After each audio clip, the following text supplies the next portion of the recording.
Hey there, and thank you for making the Parable Podcast a part of your day. I'm Danielle Zapchenk. Just a heads up, my guest today, Brooke, talks briefly about how suicide has impacted her life. So if that is triggering to you or you have little ears around you, there's going to be markers in the show notes if you need them. You know, what happens when our life is turned around and we have to hold on to our faith? What happens when we're trying desperately to be obedient? My friend Brooke opens up about her journey of faith through one of the most painful seasons of her life. Sometimes our faith is made strong in the process of obedience. Radical obedience yields radical faith. And all that loops back into deep trust that God is who he says he is. And he will do what he says he will do. And I think that was honestly the thing that came to my attention that needed to be leaned into was, Brooke, do you trust God? Do you trust him? Here's my conversation with Brooke Talley. Brooke, welcome to the Parable Podcast. I am so excited you're here. We have met a couple months back, and I'd had the privilege of hearing your story a couple of times, and I just think you are the sweetest, kindest person that I've had the pleasure of meeting in a long time. You're just so welcoming, and I'm just honored to know you. Oh, man, it's an honor to be here and an honor to share. Yeah. So, Brooke, you are in Florida.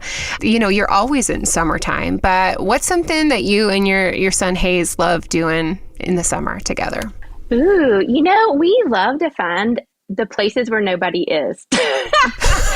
So everybody comes down here in the summer, and it is my mission every summer. And Hayes will call it our special spot. He's like, "Oh, look, Mommy, it's our special spot."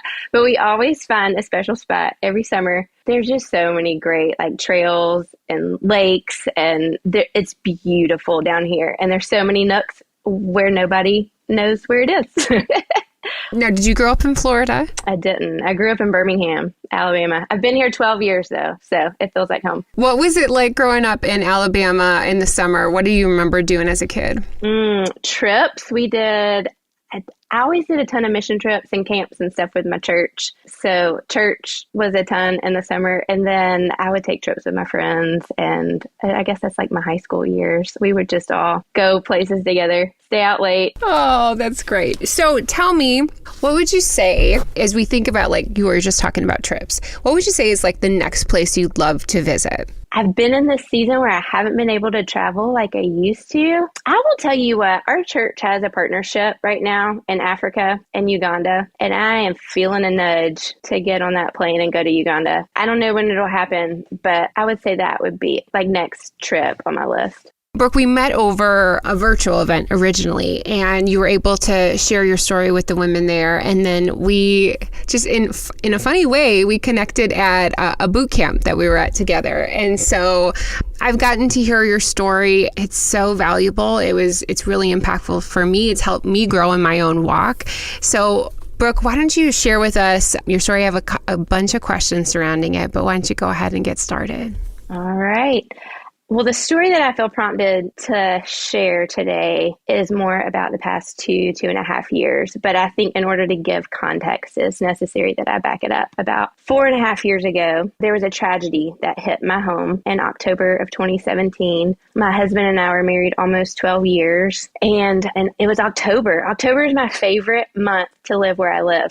So it's when all the monarch butterflies come migrating through. And so here in this coastal beach town, there's monarch butterflies everywhere. And then the sun sets at night over the Gulf. I mean, sunsets are always awesome, but in October, they're extra special. So it was October of 2017. Our little boy was about to turn 1. And what I did not see coming at all is that my husband would die by suicide in that month. And it shook me. It rocked me. I mean, as you can imagine, here I am just learning to be a mom. I've got a 1-year-old and I still haven't got it figured out at all. and now I'm in it solo. And not only that, but my husband died in a way that I did not see coming. His mental illness was undiagnosed and he hid it really well. But what I want to share about today is how God has been a really good shepherd on this journey. Like, not only has he come and invaded my home in ways that I've never experienced his presence, but he has taken me by the hand and he has led me. And I think of the 23rd Psalm. He makes me lie down in green pastures. What I'm learning is God is really patient with us. Like, he is not in a hurry. We're in a real big hurry, but he is not. He is very patient. And when it comes to grief and trauma, and like when our fight or flight kicks in and we live in this body that knows trauma really well, it is really hard to understand a patient God, right? You know, he like is patiently walking us through this thing. And we're just like, can it be over with, please? Like, can we move on to the next thing? You know, Brooke, patience is so hard. I totally agree with you on that. Is there something that you realized about that time in your life? So it was in the fall of 2019. So about 2 years after Doug went to heaven, I just kept feeling the Spirit speak like I'm doing a new thing. You know, like every song that came on, every scripture I was in, was talking about doing a new thing. And I was getting excited. I mean, excited, but also anxious. And I think what I know now that I didn't know then is that God is patient and he is steadfast and he is slow and he prepares us for the next seasons and the next things. And things that happen in our life that pull the rug out from underneath us are not from him. They are not orchestrated by him. The things that jerk us into this space where we are just like, we have no idea what happened. Like when I lost Doug, that was not authored by my good father. And so I feel like when I started hearing this, he's doing a new thing, like all these things started getting stirred up within me, right? I have to throw this out there. I love Christmas ever since Doug went to heaven. Christmas has been one of the most tender times that I have with Jesus. And last Christmas, I was just really leaning into the Christmas story. You know, like we have Emmanuel, God with us, which just will totally wreck you if you sit in that. And then this last year, people would say, like, Brooke, what's God teaching you this Christmas?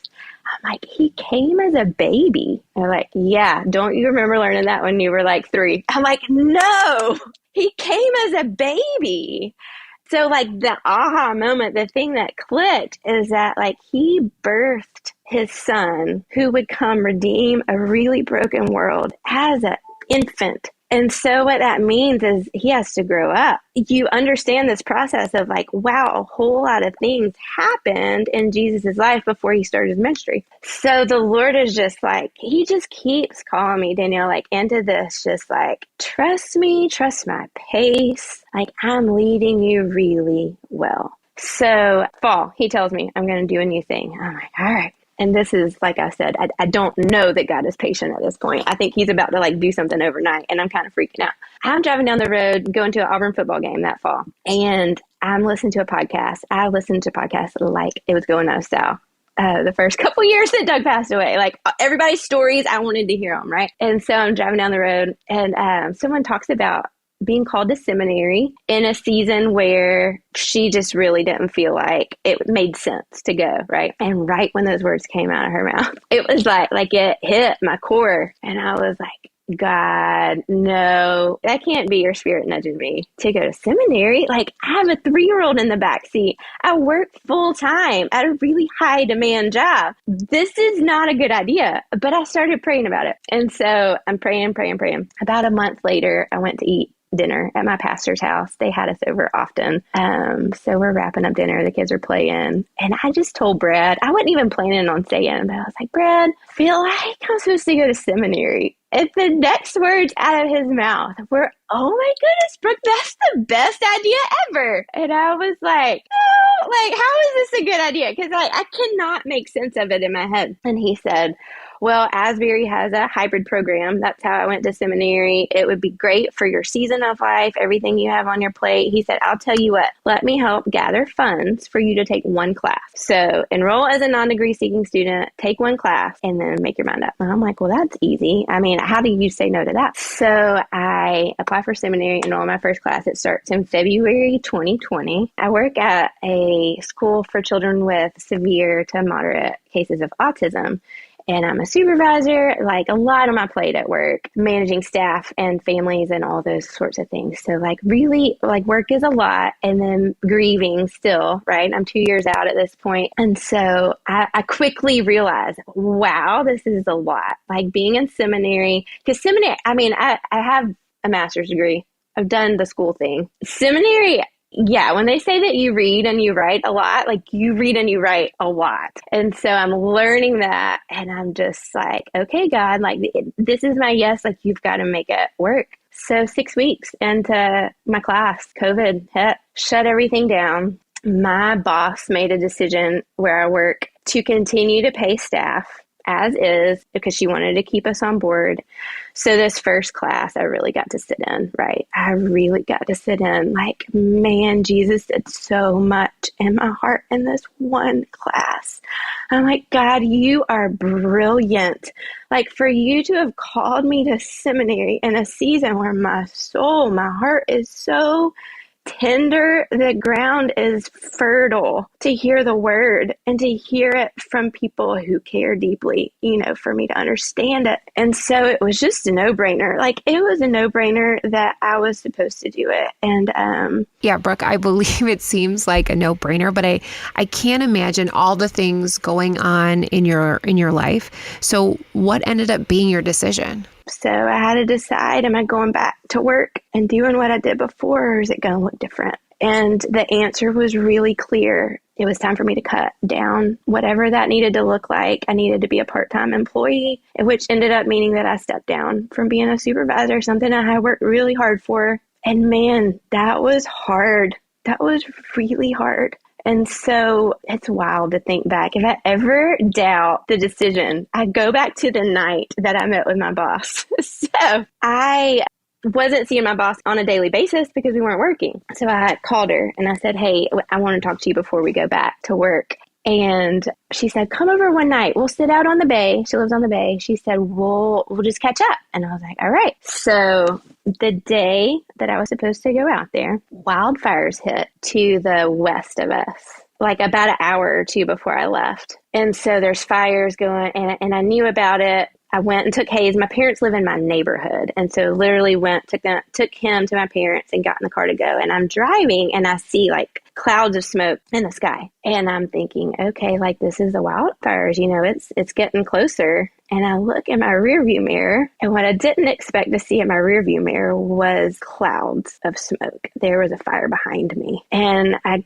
got on the phone. I called a friend. Her husband's a firefighter. I was like, I don't know what's going on. I'm headed about 30 minutes down the road, and I just left my child with my parents. And there are fires right by my house. Can you just clue me in? So I'm literally driving to my boss's house, clouds of smoke in front of me, clouds of smoke behind me, and I'm just like worshiping the whole way. And I'm like, God, your way is perfect, and this is exactly what you're calling me to do, and I'm going. Please protect us, you know? So I get to my boss's house, I pull in her driveway, and my phone rings, and it's a friend, and she says, hey, Brooke, I'm just calling to check on y'all. There's fires right by your house. They just crossed the highway, and they're evacuating all the neighborhoods that are close to you. She said, are you okay? And I said, well, I'm okay. I said, I need to call and check on my family. And so before I walked in my boss's house that night, I called my dad. He was like, baby, you don't worry about us. We will take care of Hayes, and you go do what you need to do. So I walk in the house, and my boss is there with a glass of wine. She's like, are you ready to go chat? I'm like, yeah, I think I am, actually. Let's do this. So we go out. And we sit on the bay, and it was the most beautiful night. The water was glassy. The moon was like reflecting on the water. The stars were brilliant. And all around us, to the east and to the west, literally there were fires, right? And I'm talking to her and I'm just telling her this journey God has me on with seminary. And I'm like, I have to make a choice and I'm choosing seminary. What is this going to look like at work? And she was so gracious. She just couldn't have been more on board. And we had the sweetest conversation. She spoke prophetically over my life and she just knew that that was exactly how God was leading me. She was in my corner 100%. And you know what's cool? I look back at that night and there's so much to draw from it. But in Psalm 23, it says he leads me beside still waters. And it's like the way that God was leading me was very hard, right? I was being stripped of a lot of comfort. But the place that he was leading me was literally beside still waters. I mean, there are a lot of days, especially when I'm at work, because I miss it. Like, I miss doing what I did. I was good at it. I loved it. I love the families. And now, like, my role just looks really different. All I have to do is think back to those still waters and just know that was the right call. That was the right call. Wow, Brooke, I loved what you were talking about in the psalm about the slow and steadfast, and especially when we have experienced, I have never experienced something like you have, but when we have tragedy and hardship in our life, it's really heavy. It's very difficult to see God as a shepherd, to find those still waters. Was that a process of asking God and understanding that God was a patient shepherd? I mean, that wasn't over just like the course of the night. I mean, from the time that Doug had passed until that moment, and that'd been a couple years, was that a continual process of understanding he was patient? Yes, it was a process to learn that. It still is. Good grief. Like, it still is. I think about Abraham, who walked up a hill to lay his son Isaac on the altar. And we look up to Abraham. We admire him for his faith. But I can promise you, he was freaking out when he walked up with Isaac. Like, he was terrified physiologically. I know he was. And I think sometimes our faith is made strong in the process of obedience. And it's obedience. Radical obedience yields radical faith. And, you know, and all that loops back into deep trust that God is who he says he is, and he will do what he says he will do. And I think that was honestly the thing that came to my attention that needed to be leaned into was, Brooke, do you trust God? Do you trust him? Those things are not things God took me deeply into until at least 2 years after Doug passed away. And it was through partnership with Nothing is Wasted Ministries. So he hedged me in. After I made that decision to cut back at work, he hedged me in and he said, Brooke, it is time to lean in. It is time to lean into some really deep spiritual wounds. And he put the right, and I'm talking right people in my life. And when I say, like, I can't even say that enough, like the right people in my life to do it with me. I mean, Davey Blackburn, Christy, the team of leadership there, we met every single month. These are people who have lived through trauma, big T trauma, and they are running ministries. And they were all pouring into my life that whole next year and a half consistently. I mean, still they are. And I think it's such a journey to heal those really deep spiritual wounds, because the enemy would love nothing more than to distort our image of who God is in the dark places. And that is the place where God has allowed me to name, hey, I don't trust you. Let's lean into that. And let's do it with a community that's really safe and really good. Brooke, that's really important when you talk about community, because sometimes, oh my gosh, with the pain that we are feeling, it's easy to just collapse into our own self and not seek out other people who've walked similar experiences that can bolster us up, encourage us, and challenge us to keep going. So even when you were talking about having, dinner over at your pastor's house and the people like your friend from work and the Blackburns, to have these people come alongside you, I mean, that is only of God. I'd like to ask you one thing. You had said sometimes things in our lives are not authored by our Father. Could you speak more into that? What do you mean by that? How is that, obviously Doug's passing, but how is that kind of really taken shape in your life? This is probably why I'm in seminary, because there's really big questions when you lose your godly Christian husband to suicide and you didn't see it coming? I have a lot of really big questions, and I am really okay with the mystery of God. I really am. And I also feel like the wrestling and the question asking and the honesty and the confusion, like the Holy Spirit has met me tenderly. And some of the things that may flow out of my mouth here in a minute are things that I was not able to hear right after Doug went to heaven. They were things I could not receive then. I believe there's an enemy in this world, and he's real, and he hates us. And I also believe God is more powerful. He gets the victory every time. And I believe with all of my heart that he will take every single thing that is thrown at us and turn it around and use it for his glory and for our good. And it may not be good in the moment, but it will be good. It will be good because that is who he is. I mean, look at the cross. That's the gospel, right? I will never forget. Hayes was 4 years old. It was Easter. We were reading this book about the gospel, looking at a picture of Jesus dying on a cross. And he looked at me. He said, "Mama, why are we thankful for the cross?" And I just wept. I was like, baby, we're so grateful for the cross. And it's because of what God did with the cross, right? It's because what God did with the brokenness is what God did with the sin. And he takes the broken things and he transforms the broken things. I heard God say, "I'm doing a new thing in your life." And I'm like, okay, let's ball up and trash the former and let's run into the new. And that's not who God is. He never wants to waste. He never wants to waste the broken things, the tragedies, the things that have come at us from the enemy. He never wants to waste any of it. What he wants to do is radically transform it and use it for our holiness and our good and our endurance and our perseverance and to make us more whole and complete. I mean, you're right. We are able to use that brokenness for so much more. And the enemy definitely wants to hold us back. And I think out of this, not only did you start going into seminary, you founded Songs in the Night. Could you tell us a little bit about what the heart behind that was?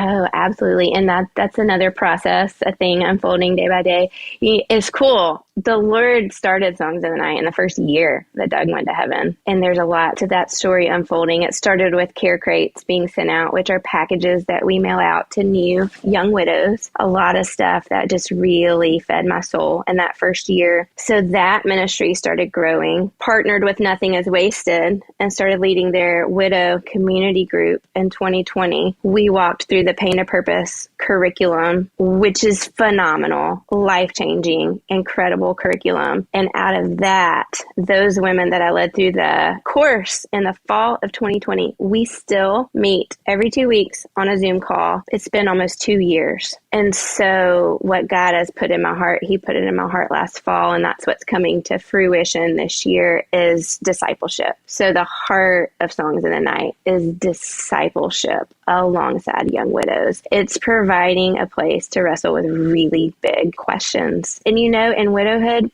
it is a space where you're stripped of a lot of comforts. You're learning more than, there's a widow in my church who opened up to me recently. Maybe she's in her 60s. The thing she's learning about Jesus, she's like, "Brooke, I've lived my whole entire life. And these are things that I've learned about who God is and who the Spirit is and his divine providence and all these beautiful things because of widowhood and what that stripping has taught me." And so I just really feel like it's a tender place with Jesus. And I want to provide a space where girls do it in discipleship. It's where we go backwards so that we can go forwards kind of stuff. We don't brush it under a rug. We don't put Band-Aids on big T trauma. We lean into it and we invite the Spirit to come in. Brooke, one thing that I appreciate about your story, and again, that's why I love people's stories, because it helps me open my eyes because, we get involved in our own lives.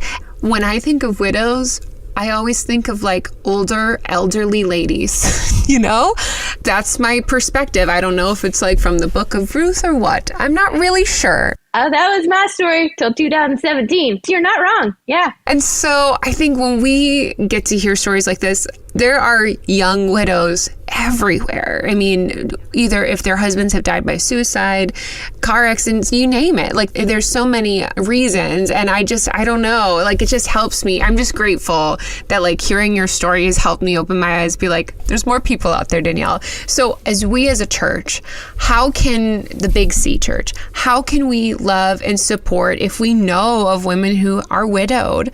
How can we love and support them well? My church, my local church, has been a lifeline for me. The people here have been near. They have not left. They're incredible. However, they don't get a lot that, like, my Nothing is Wasted community gets, and they don't get a lot that my Songs in the Night discipleship group gets. So I think it needs to be both, but I will be very honest, because I've walked with widows for a while now. Church is very triggering. It's tough to go to church. And I will say most of my, like, anxiety, I'm blessed to not have had many panic attacks, but any anxiety, panic, it's usually at church. Why is that? You know, I think church is a place where we really feel like we have to have it all together. And I feel like when I'm at home and I feel the grief kick in, or the things that I need to weep about, I just do it at home. And when I'm at church, man, we're singing songs that they're tough to sing because it doesn't feel true. It is true, but it does not feel true. And I mean, I don't think I've had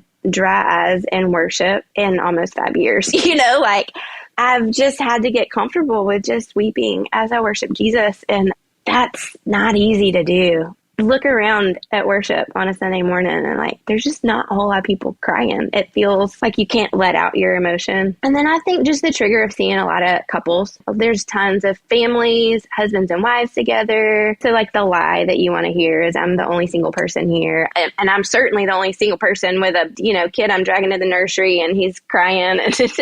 Or my kid won't go to nursery and he has to sit with me in the service and I'm by myself and I can't really listen. And I mean, the list goes on, but I'll tell you, it is tough. It is a tough season to stay connected. So I think it would be just sweet for the Big C Church to, like, recognize that and still draw near. Sunday mornings are hard, but we're still going to walk this out with you, whatever that looks like. If you were sitting across from a widow right now and she's listening, you've walked through the same experiences, same feelings and emotions, what would be, like, the one thing that you didn't realize you needed to hear right now? 2 Corinthians 4 comes to mind, and I actually have it pulled up right here. We are afflicted in every way, but we are not crushed. We're perplexed, but we are not driven to despair. We're persecuted, but we are not forsaken. We are struck down, but we are not destroyed. We are always carrying in the body the death of Jesus, so that the life of Jesus may also be manifested in our bodies. So death is at work in us, but life in you. What I would say is that I did not realize that death is a doorway. I didn't realize that death will take you to a place where you can know a life that I would never know on this side of heaven. It's a different kind of living that you do after you walk through the valley of the shadow of death. It's different and it's good. I think one other thing, too, that I recently heard on a podcast is being aware when somebody has died by suicide rather than saying they've committed suicide, because it's really hurtful to the family. And also, I mean, we don't say that you've committed cancer. That's just something to be aware of as we think about, like, our language is very important and supporting others around us, just to be aware of. And I never thought of that until I heard that, like, literally last week. So even the way that you talked about Doug dying, rather than saying that, it's just helpful to be aware of. And just, again, it helps us continue to build empathy and listen, which does make me think, what has helped you, like, having people listen to your story and listening well? I've got a lot of good listeners in my life.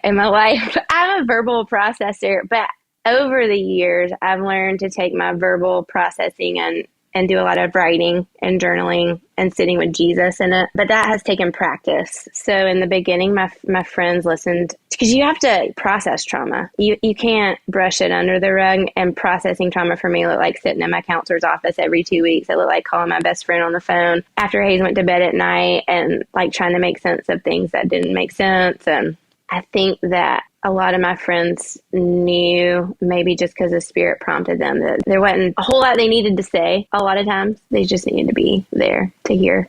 You walk through a lot, but now it's kind of like, not to say it's over with, because I think there's always seasons of grief. It's never ending. What would you say would, like, now that you're kind of on the other side of this, that you're looking forward to, you're excited about, you're expectant, because you know that God's just going to continue to use you and Hayes in this life?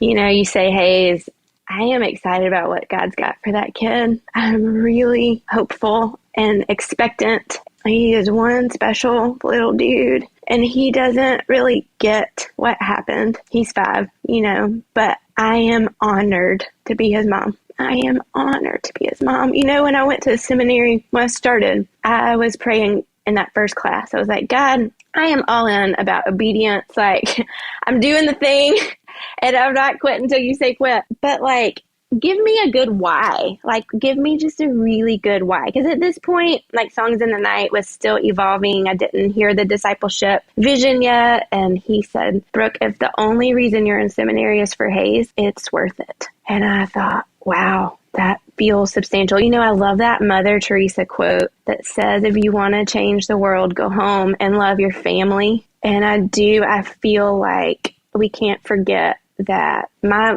number one responsibility is to disciple Hayes. I am called to the widows and the women that God brings to Songs of the Night. But that little dude is who I want to be sure and disciple and pour my heart out into, because I believe God has really big things for his life. It's really in those still small ways, because what a testimony that he gets to witness from you, Brooke, that he gets to see your journey, how you've fought, how you have overcome, and how you've wrestled with a lot, but still you understand God's patience. And I'm sure it hasn't been easy, but to see that in you, what a testimony to witness that in a very strong mom like yourself. So is there anything else before we wrap up that you just feel like led to share, or an encouragement that you wanted to share with those listening today? Yeah, I haven't read the book Known by Aubrey Sampson yet, but I read in regards to 2 Corinthians 4, we're afflicted in every way but not crushed. She wrote something that was really beautiful and it resonated with me. And I would just speak it over the person who is in suffering right now, whatever it may look like. And she said, suffering leads to a greater unveiling of Jesus's image in us. So the promise of Scripture is that in Jesus, suffering seasons become unveiling seasons, bursting with glory, breath, and new life. And I just have experienced that to be very true in my story. He's given me new life on the other side of some really deep, dark days. And I feel like I know my call, my identity, who he is. I just feel like the foundation has been shored up more. And that's not always the case, but it is possible. Brooke, thank you that through this heaviness that has been on your heart, that we get to see God's faithfulness through it, and to see his glory and working in your life. And, he's not done. He's not done with you yet. He's not done with A's. So I'm just excited to see what comes with Songs in the Night and what God has in store for you. So thank you so much for being a part of the podcast today. If people wanted to get connected with you, how can they do that? Right now, Instagram's probably the best way. So if you go to my Instagram page, it will link you over to Songs in the Night. And we've got a lot of new things rolling out for Songs in the Night connections in the year. So we'll have a new website up and running. But right now, go there and you should be able to make your way. Thank you so much, Brooke. Love you.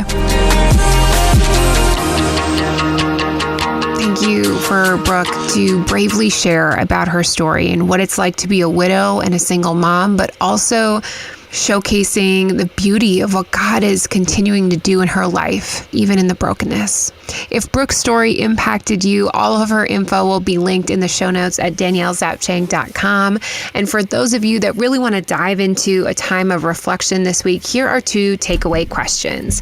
Number one, I love the thought that Brooke shared about some of the things in our life may not be authored by our Father. We live in a fallen world, and so are you holding onto a grudge or choosing to blame God for things that were never even authored by Him? How can you work through that and work through that as you journal this week? Number two, I'd love for you to read the 23rd Psalm and see what takeaways you find or qualities about God that pop out to you. Thank you guys so much for listening. Come follow me on Instagram or Facebook. I'm at Danielle Zapchenk. That's Zapchenk. You can subscribe to the show wherever you listen to podcasts, whether on Apple, Spotify, or even on YouTube, and leave a rating or review. It really helps people find out about the podcast. And thank you so much to my technical producer of a husband, Eric Zapchenk, for editing this podcast today.